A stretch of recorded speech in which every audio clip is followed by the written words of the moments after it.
Il ne se parle plus. La relation entre Mbappé et Luis Enrique est devenue quasiment exécrable. On voit tout ça dans cette vidéo. Salut à tous les gars, c'est Asial. On se retrouve aujourd'hui pour une nouvelle vidéo. On va revenir sur certains événements qui se sont passés, notamment l'après Monaco PSG de vendredi soir avec, on le sait, le spectacle, la sortie d'Mbappé à la mi-temps, le spectacle qu'il a provoqué, le départ en tribune, etc. Tout cela a mené encore une fois à un sacré torrent médiatique où on a eu pas mal du coup d'informations sur notamment la relation Mbappé-Luis Enrique. Qu'est-ce qu'il se passe? On a appris pas mal de choses dans cette vidéo. On va aussi voir du coup pas mal d'actu PSG en se concentrant quand même principalement sur les actus autour de Mbappé, Luis Enrique. Est-ce que Luis Enrique compte réintégrer Kylian Mbappé dans l'effectif? Est-ce que même on pouvait se poser la question lors de la sortie d'Mbappé à la mi-temps et de son petit dérapage, parce que pour moi oui c'est clairement un dérapage et limite il aurait dû être suspendu avec ce départ en tribune, etc.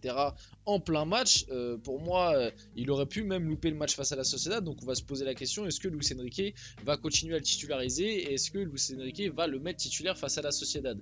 Bien évidemment, avant que la vidéo commence, n'hésitez pas à liker, à commenter, à partager et à vous abonner, ça fait toujours plaisir et ça aide pour le développement de la chaîne. Merci beaucoup à tous ceux qui le font. On y va dès maintenant. Donc le courant ne passe plus entre Kylian Mbappé et Luis Enrique, écrit Foot Mercato. Donc comme d'habitude, en fonction de quel média sort ça, c'est toujours à prendre avec des pincettes. Foot Mercato, c'est pas tout le temps le truc le plus fiable. Déjà, des fois, pardon, on sait que ça peut un petit peu enjoliver les choses de manière négative pour faire un peu plus de clics. Donc des sources au club affirment même qu'en privé les deux hommes ne se supportent plus. En privé, Kylian Mbappé et Luis Enrique se font des reproches mutuels.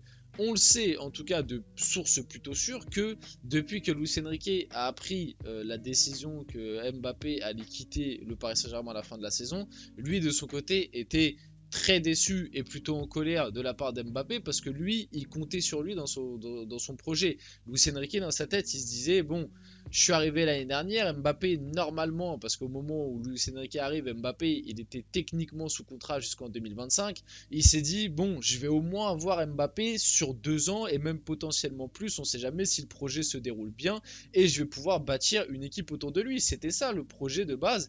Quand Luis Enrique arrive, bon, ça ne veut pas dire que c'est ce que voulait forcément Luis Enrique, mais on le sait, quand tu es entraîneur et que tu as quand même un joueur de la qualité d'Mbappé, même si il a énormément de contraintes aussi, hein, le côté défensif, etc. C'est d'ailleurs pour ça, je pense, que Luis Enrique l'a replacé en pointe, et aussi parce que il commençait à se tramer des rumeurs de départ autour d'Mbappé. Donc Luis Enrique s'est dit, bon bah autant mettre Barcola côté gauche et le développer et mettre Mbappé en pointe, comme de toute façon les deux numéros 9 n'ont pas porté garantie, Gonzalo Ramos et Kolo Muani, autant mettre Mbappé en pointe, comme ça en plus ces lacunes défensives ne vont pas trop ressortir. Je vais pouvoir développer Barcola à gauche qui, on le sait, Barcola était vraiment extrêmement demandé de la part de Luis Enrique. Luis Enrique était un grand fan de Bradley Barcola et pour l'instant ça lui porte plutôt raison parce que, soyons honnêtes, c'est l'un des joueurs frissons du PSG cette saison, avec peut-être Zaïre Emery. C'est les deux joueurs qui, honnêtement, on ne s'attendait pas à ce qu'il soit à un aussi haut niveau et qu'il soit aussi important dans cette équipe. Donc c'est tout à l'honneur de Luis Enrique sur ce point de vue-là. Donc tout ça fait que, à l'heure actuelle, on serait dans une situation vis-à-vis des deux hommes qui fait qu'ils ne se supportent plus. Et on l'a remarqué depuis que dans la presse, l'information comme quoi Mbappé avait pris la décision de quitter le PSG, etc., bah, Luis Enrique on va dire, ne se cache même pas, ne se cache même plus pour le sortir ou même ne pas le faire jouer. Maintenant, je le dis et je le répète, pour moi, la gestion de Luis Enrique, oui, elle a changé depuis l'annonce de départ d'Mbappé, ce qui est logique parce que Mbappé ne s'inscrit plus dans le collectif du PSG. Donc Luis Enrique n'a plus aucune raison de continuer et de limite des fois un peu forcer avec lui pour qu'il rentre parfaitement dans le collectif, pour qu'il s'habitue à ses coéquipiers, pour qu'il s'habitue tactiquement à ce que demande Luis Enrique, puisque Luis Enrique sait que dans tous les cas, il ne sera plus là très bientôt. Donc bien évidemment que si il est mauvais, Luis Enrique n'a plus aucune raison de le laisser sur le terrain. Et je trouve que certains se cachent trop derrière ça, se cachent trop derrière le fait de oui, mais c'est depuis qu'il a annoncé qu'il partait que il sort, donc ça veut dire que c'est une punition. Non les gars, regardez les matchs. Moi je suis désolé. Monaco PSG, le match de vendredi soir, je suis désolé, la première mi-temps d'Mbappé, c'est le pire joueur sur le terrain. Vous pouvez me dire ce que vous voulez par rapport à ce qu'on demande d'un Mbappé. En plus, il jouait dans sa position préférentielle que tous les médias nous ont dit ouais, mais si Mbappé il est un peu moins bon dans le jeu, c'est parce qu'il joue en pointe.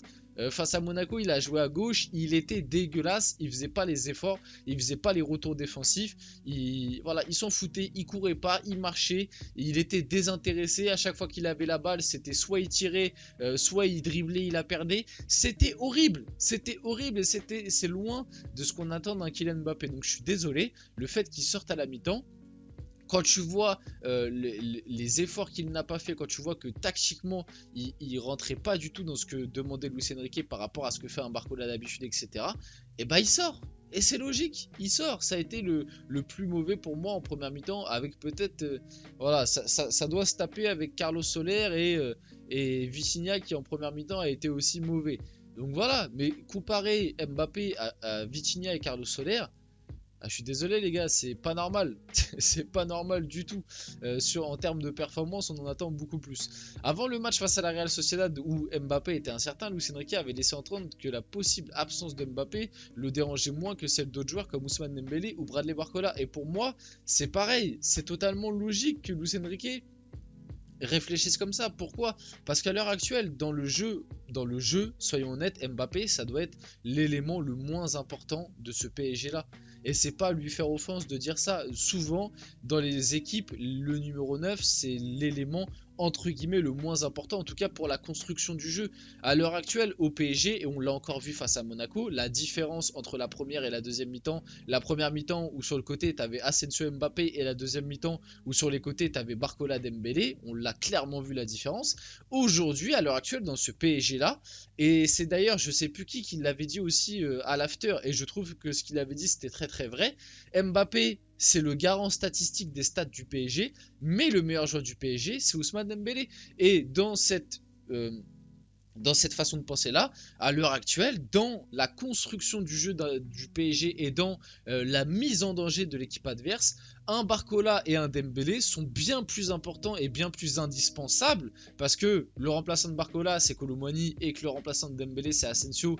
On le voit en termes de profil et de forme actuelle, c'est bien loin des deux titulaires, soyons honnêtes, même si c'est des joueurs ok derrière quand même, faut pas abuser.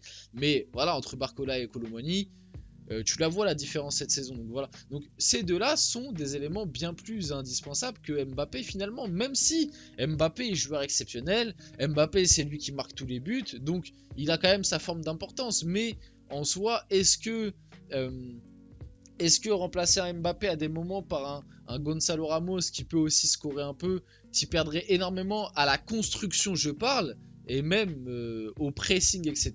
Et bah non les gars, faut être honnête, Mbappé presse très rarement. Mbappé à la construction ne sert pas à grand chose et quand il sert, oui il peut faire progresser le jeu et tout, mais très souvent moi je trouve que malheureusement quand il se mue un peu en meneur de jeu, je trouve qu'il ralentit plus le jeu qu'il fait progresser. Donc tous ces aspects là, tu peux comprendre Luis Enrique que voilà, il préfère avoir un Dembélé qui est même s'il marque pas, c'est la source numéro 1 de danger dans la construction qu'à Kylian Mbappé. Après, je vous l'accorde, hein, c'est quand même important d'avoir un mec qui score devant. Mbappé le fait très bien. Au PSG, certains affirment que Kylian Mbappé a déjà signé au Real Madrid. Bon, quelle surprise. Nasser Al-Khelaifi avait confié à l'entourage du joueur que si ce dernier signe au Real Madrid, Luis Enrique aurait carte blanche dans la gestion du français. Ceci explique peut-être cela. Et pour moi, de toute façon, même si il n'a pas signé encore avec le Real Madrid, il a annoncé qu'il partait. Donc Luis Enrique n'a plus aucune raison de ne pas avoir carte blanche sur le cas Kylian Mbappé. Kylian Mbappé et Luis Enrique se sont parlé ce matin à la demande de l'attaquant français. La discussion a été constructive. Malgré tout ce qui était sorti du coup dans la soirée de vendredi et dans la matinée de samedi, il y a eu une discussion samedi lors de l'entraînement du PSG entre Mbappé et Luis Enrique, une discussion qui a été constructive. Et dans cette discussion, notamment, Luis Enrique a estimé que depuis le 7 février et le match contre Brest en Coupe de France, d'ailleurs, match où Mbappé avait été très bon et on l'avait dit, moi je l'avais dit en tout cas personnellement, que ça avait été limite l'un des meilleurs matchs d'Mbappé sur cette saison. Il avait vraiment été excellent dans le match de Coupe de France face à Brest. Kylian Mbappé n'est plus tout à fait le même. La volonté des deux hommes ce matin était d'appeler d'apaiser la situation, ce qui est positif.